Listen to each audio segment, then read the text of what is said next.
Hello, everyone. Welcome to the Two Voices English podcast. I am Mia. And I am Leo. We are so happy to be here with you today. Today, we have a very exciting topic, travel. I love traveling, Leo. You know, I think about traveling every single day. For me, travel is not just going to a new place. It is a feeling. It starts when I am at home, looking at pictures of beautiful beaches or old cities on the internet. I start to dream. I imagine myself walking on those streets or swimming in that blue water. Does it happen to you too? Absolutely, Mia. I think the dreaming part is very important. Our daily lives are often the same. We wake up, we drink coffee, we go to work, and we come back home. It's a routine. But when we plan a trip, the routine breaks. We have something to look forward to. My calendar suddenly looks more beautiful because I see a circle around my travel dates. Exactly. And when those dates finally come, the energy is different. Let's talk about the night before the trip. I usually cannot sleep well because I'm so excited. I check my suitcase 5 times. Do I have my passport? Do I have my phone charger? Do I have my comfortable shoes? It is a bit stressful, but it is a good stress. I'm not like you, Mia. I pack my bag in 10 minutes, but I understand the excitement. For me, the real feeling starts at the airport. I know some people hate airports because they're crowded, but I love them. I love seeing people from all over the world. You see families, business people, and backpackers. Everyone is going somewhere. Everyone has a different story. It makes me feel like I'm part of something big. That is a very nice way to look at it. I also love the airport smell. It smells like coffee and duty-free perfume. But my favorite moment is when the plane starts to move. When the pilot says, "Prepare for takeoff," my heart beats faster. And then, suddenly, we're in the sky. When you look out the window, the big city looks like a small map. You realize that the world is very, very big, and our problems are actually very small. I agree. That view from the window gives you a new perspective. It makes you realize that there are millions of people living different lives in different countries. Traveling makes us more open-minded. We see that our way of living is not the only way. There are different foods, different languages, and different traditions. Yes, and being a tourist is like being a child again. Everything is new. You don't know how to buy a bus ticket, you don't know the name of the food, and you don't know the way to your hotel. You have to ask questions, you have to learn. It keeps your brain young and active. It's true. In our own city, we are experts. We know everything. But in a new country, we are students. We learn how to say thank you in a new language, or we learn how to use a different currency. It's like a game, and it's very fun. It really is. In the next parts of our podcast, we will talk about the details of traveling, like how to pack, how to save money, and where to go. But today, in this first part, I just want to say, if you have a dream to see the world, start today. You don't need a lot of money to dream and plan. Well said, Mia. The world is a book, and those who do not travel read only one page. I'm ready for the next page. Okay, Leo, we have the dream, but now we need a plan. Planning a trip is like a big puzzle. First, we must answer the most important question. Where are we going? Some people love the blue ocean and warm sand. They want a beach holiday. Other people love the green mountains and fresh air. They want to go hiking. For me, it depends on my mood. Sometimes I want to be lazy on a beach, and sometimes I want to walk 20,000 steps in a big city like London or New York. That is a difficult choice, Mia. I usually look at my bank account first. Money is a big part of planning. We need to think about the budget. A budget is the money we can spend. Some cities are very expensive, like Paris or Tokyo, but other places, maybe in Southeast Asia or Eastern Europe, are more affordable. You can stay in a nice hotel for a small price. So my first step is always, how much money do I have for this adventure? That is very smart, Leo. I also check the weather. I don't want to go to a beautiful beach if it is raining every day. So I use the internet to check the best time to visit. For example, if you want to go to Italy, summer is beautiful, but very, very hot and crowded. Maybe spring is better. The flowers are blooming and the weather is perfect for walking. I agree. Choosing the right time is key. And what about the to-do list? When I choose a city, I go to YouTube or travel blogs. I look for top 10 things to do in Rome or best street food in Bangkok. I love making a list of museums, parks, and restaurants. But I have a rule. I never follow the list 100%. I like to leave some time to get lost. Getting lost is the best way to find a secret cafe, but we also need to think about where to sleep. Today, we have so many options. We have luxury hotels, small boutique hotels, and apartments. I personally love staying in apartments because I can go to the local market, buy some fresh bread and fruit, and feel like a local person. It feels like I live there, not just visiting. I like hostels sometimes because you can meet other travelers. You sit in the common room and you talk to someone from Brazil, someone from Australia, and someone from France. You share stories and tips. It's a great way to make new friends.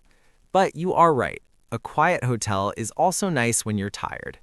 And let's not forget the transportation part of the plan.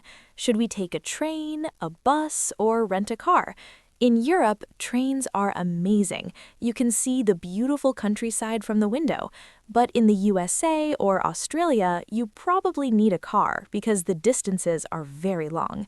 Planning how to move from city to city is very important. Also, we should talk about documents. Do we need a visa? Is our passport ready? This part is a bit boring, but it is necessary. Imagine going to the airport and the officer says, "Sorry, you cannot go." That would be a nightmare. So I always check the visa rules months before the trip. Good point, Leo. Safety is also important. I always read about the safe neighborhoods in a city. I want to feel comfortable when I walk at night.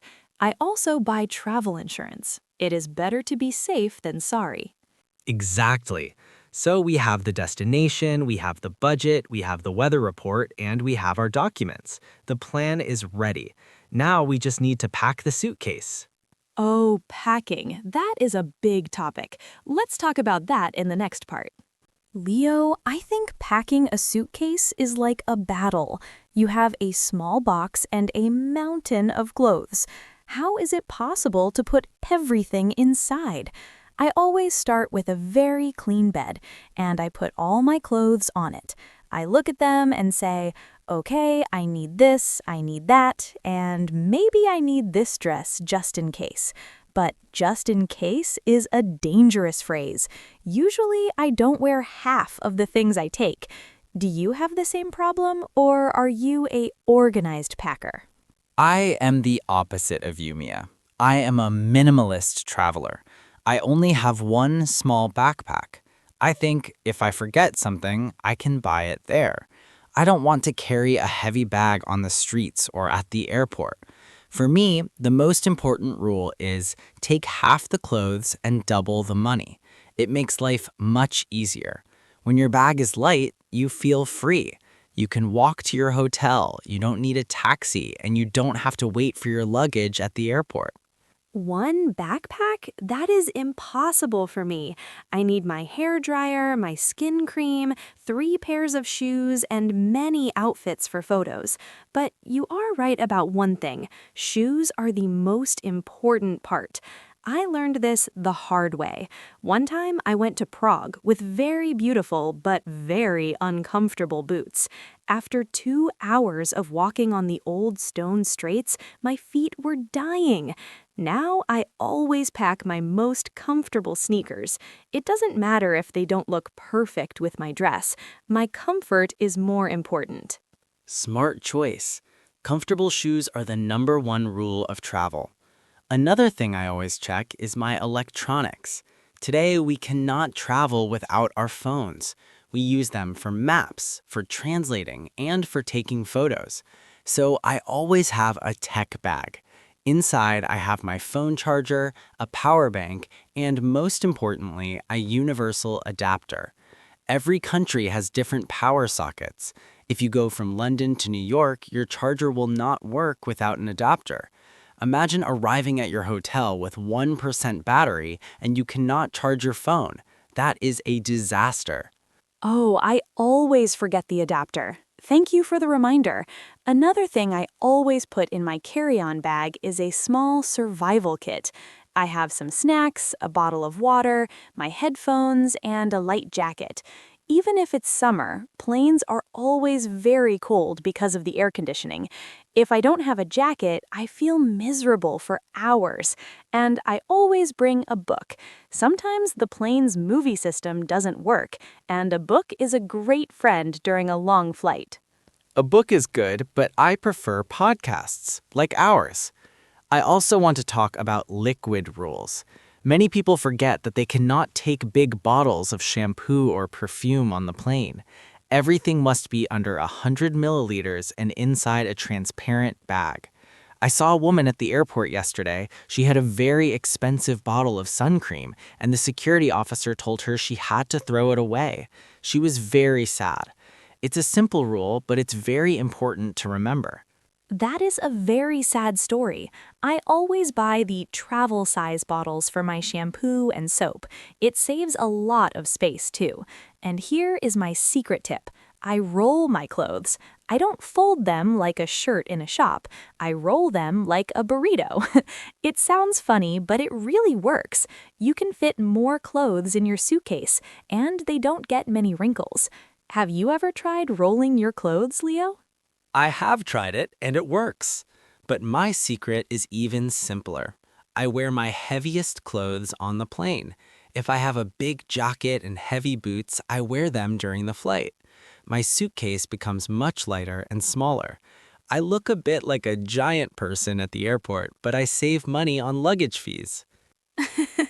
I do that too, especially with big sweaters. Okay, so the bag is packed, the shoes are comfortable, the adapter is ready, and the clothes are rolled. We are ready to leave the house. But wait, we need to go to the airport. The journey to the airport is the official start of the holiday. Let's talk about the airport experience and the flight in the next part. I am ready. Let's go. Leo, we are finally at the airport. For me, the airport is the most international place in the world. As soon as I walk through the sliding doors, I feel like I am in a different dimension. You hear announcements in different languages, you see people in a hurry, and everyone is looking at those big screens with the flight numbers. I always arrive at the airport 3 hours early. Some people think I am crazy, but I hate rushing. I want to have my boarding pass, drop off my bag, and then walk slowly. If I am late, I feel very nervous. Do you like arriving early, or are you the person running to the gate at the last minute? I am definitely the person who arrives early, Mia. I don't want to start my holiday with a heart attack. But even when I am early, the security check always makes me feel a little stressed. You have to take off your belt, take out your laptop, and put your shoes in a plastic bin. I always feel like I have done something wrong, even though I have nothing illegal. It's a strange feeling. But once I pass the security, I feel a big relief. I say to myself, okay, the holiday officially starts now. And then I go straight to find a big breakfast or a coffee.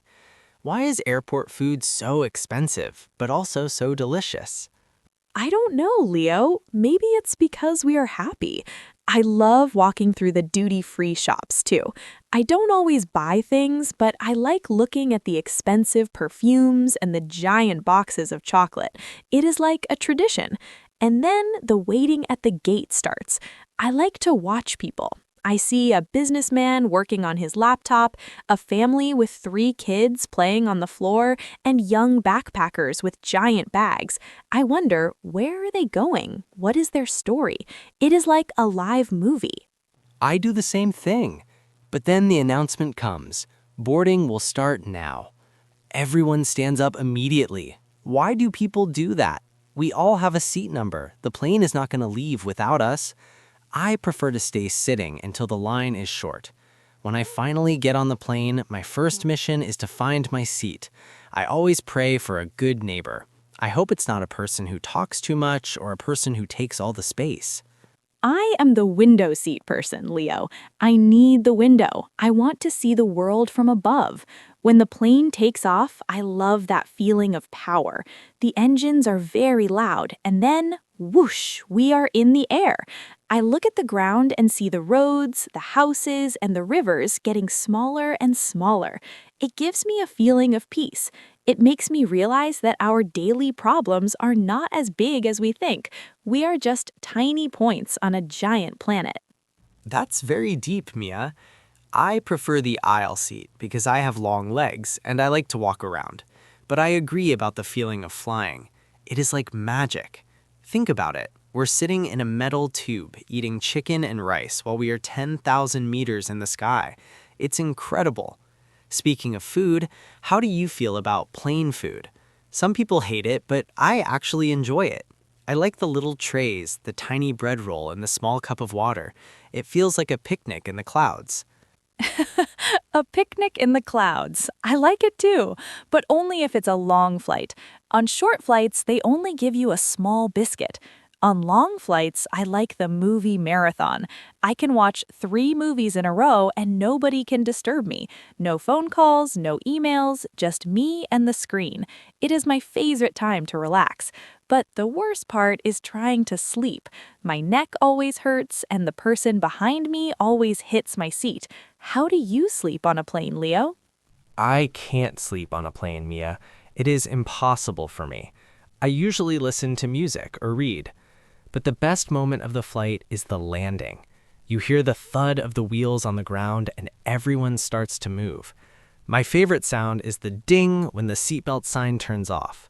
Then you walk out of the plane and you feel the air of a new country. It smells different. It feels different. That is the moment I love the most. Yes, that first breath of air in a new place is the best. You are tired, but you are so happy. Now we have to go through passport control and find our bags. I always worry that my bag went to another country. I look at the carousel and wait. Is that mine? No. Is that mine? Yes. Once I have my bag, I am ready to explore. The adventure is just beginning. In the next part, we should talk about what happens when we arrive at the hotel and start exploring the city. We have arrived, Leo. The plane has landed, we have our bags, and now we are standing outside the airport. This is the moment I love the most. You feel the temperature of the air. Maybe it is very hot and tropical, or maybe it is cold and fresh. The first mission is always, how do we get to the hotel? Some people take a taxi because it is easy, but I like taking the train or the bus. It is much cheaper, and you can see the real city from the window. You see the houses where people live, the schools, and the small shops. It is the perfect introduction to a new country. I agree, Mia. Public transport is like a local experience. But I must say, after a long flight, sometimes a taxi is a nice gift to yourself. Once we arrive at the hotel or the apartment, the first thing I do is drop my bags on the floor and jump on the bed. I check the view from the window. Is there a park, a busy street, or maybe a view of the ocean? After 5 minutes of rest, I am ready. I don't want to stay in the room. I want to go out and smell the city. My first stop is always a local cafe. I want to sit down, drink something local, and just watch the people walking by. That is exactly what I do, but I always have a map on my phone. I like to know where the main square is. Every city has a heart, a place where everyone meets. In Rome, it might be a beautiful fountain. In London, it might be a big clock. I love walking to the center. I don't take the bus in the city. I walk. When you walk, you see the small details. You see the cat sitting on a balcony. You see the old man reading a newspaper. And you find the best photo spots. I think I walk about 15 or 20 kilometers every day when I'm on holiday. My feet are always tired, but my heart is happy. 20 kilometers? You are a professional walker, Mia. I walk a lot too, but my main focus is food. For me, you cannot understand a culture if you don't eat their food. I don't go to the famous fast food chains that we have at home. No way. I look for the small restaurants with no English menus. I look for the places where the local people are waiting in line. If the place is full of local people, I know the food is delicious and the price is good. I love trying things I cannot pronounce. I want that one, please. It is an adventure for my tongue. Oh, I'm a bit more careful with food than you, Leo.